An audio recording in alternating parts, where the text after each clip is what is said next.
Hello everyone, আসসালামু আলাইকুম। Welcome back to my channel. সামারের একটি জনপ্রিয় জুস হচ্ছে অরেঞ্জ জুস। রমজানেও একটি বেস্ট রেসিপি। সামার প্লাস রমজানের শরীরের বাড়তি পানি শূন্যতা দূর করে স্বাস্থ্য ভালো রাখার অন্যতম খাদ্য উপাদান। সারাদিন রোজা রেখে ক্লান্ত শরীরে এক গ্লাস শরবত হলে তার কোনো কথাই নেই। চলুন দেখে নেওয়া যাক এর জন্য আমি কি নিয়েছি। আর এর জন্য আমি এখানে একদম ফ্রেশ কমলা নিয়েছি। কমলাগুলোকে আমি একটু দেখে শুনে বেছে নিয়েছি যাতে এর মধ্যে কোনো রকম পচা না থাকে। তো এরকম সাইজের কমলা, এটা বেশ ছোটও না একদম বড় না, মাঝারি সাইজের একটা কমলা। তো এটা দিয়ে আমি আজকে জুস করে দেখাবো। আর এর জন্য আমি প্রথমে যে কাজটা করব সেটা হচ্ছে কমলাগুলোকে ভালোভাবে ছুলে নিব। আর এই কমলার খোসাটা যাতে না থাকে সেদিকটা খেয়াল রেখে ছুলে নিতে হবে, কারণ এই খোসা থাকলে কিন্তু জুসটা তিতো লাগবে। এজন্য খুব ভালোভাবে ছিলে নিতে হবে। তো এখানে আমার কমলা যতটুকু পরিমাণ আমি নেব সেই পরিমাণ আমার ছোলা হয়ে গিয়েছে। তো এবারে আমি এই কমলাগুলোকে, এর ভিতরে যে আঁশ থাকে ছোট ছোট সাদা, সেগুলোকে আমি বেছে নেব। এবারে কমলার কোয়াগুলোকে আমি একটা ব্লেন্ডারের জগে নিয়ে নিচ্ছি।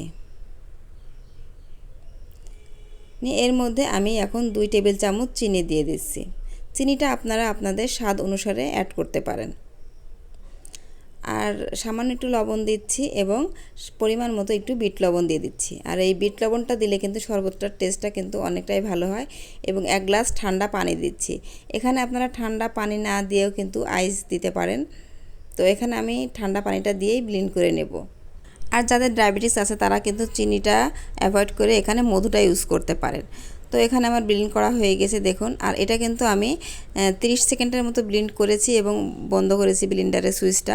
এভাবেই কিন্তু 2 থেকে 3 বার ব্লেন্ড করে নিতে হবে। তো এবার একটা স্ট্রেনারের সাহায্যে আমি এই জুসটা ছেঁকে নেব, কারণ এর মধ্যে কমলার বীজ আছে, খোসা আছে, এগুলোকে কিন্তু আলাদা করে নিতে হবে। আর ছেঁকে অবশ্যই নিতে হবে, ছেঁকে নিলে কিন্তু জুসটা খেতে ভালো লাগবে। তো এভাবে আমি অল্প অল্প করে ছেঁকে নিচ্ছি। দেখুন এখানে কিন্তু অনেকটা খোসা এবং বীজ বের হয়েছে।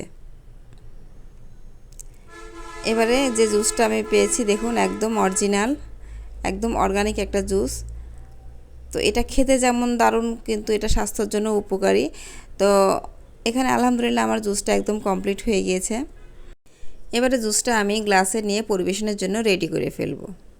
তো এইভাবে যদি আপনারা খুব অল্প সময়ে কিন্তু এই কমলা জুসটা বানিয়ে বাসায় কিংবা মেহমান আসলে তাদেরকে সার্ভ করতে পারবেন এবং ইফতারিতেও কিন্তু খেতে পারবেন। আর এর মধ্যে এক্সট্রা কিন্তু আপনারা আইস ব্যবহার করতে পারেন। তবে জুসটা যতটা ঠান্ডা হবে ততই কিন্তু মজা লাগবে। তো আলহামদুলিল্লাহ আমার জুসটা একদম কমপ্লিট হয়ে গেছে।